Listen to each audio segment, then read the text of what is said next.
It's always good to see federal employees hard at work.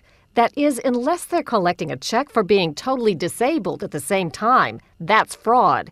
In this case, the double dipper is the California TSA screener behind the blurred image. Federal disability is intended for those with medical conditions so severe they can't work at any job.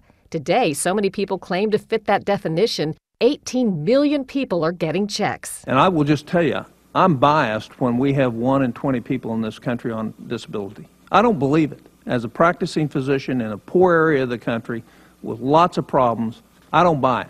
By the government's own estimate, fraud and other improper payments ate up $25 billion in disability payments in recent years.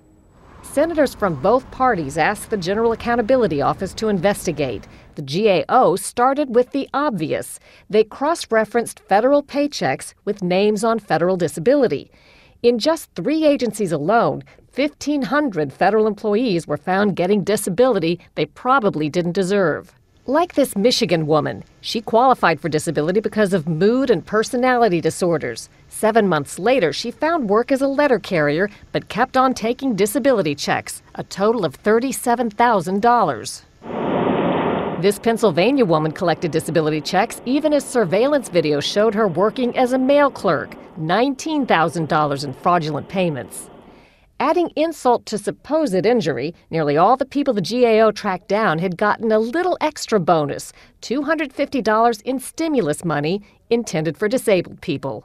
The Social Security Administration is supposed to do periodic reviews to see if beneficiaries are still disabled. But there's such a backlog, the government relies heavily on the honor system, where recipients report their own health as better, worse, or the same. The head of Social Security, Michael Astrue, wouldn't agree to an interview. Instead of explaining how he's fighting fraud, he criticized the GAO. Last year, he told Congress that the screening tool that detects when someone's gone back to work generates too much information.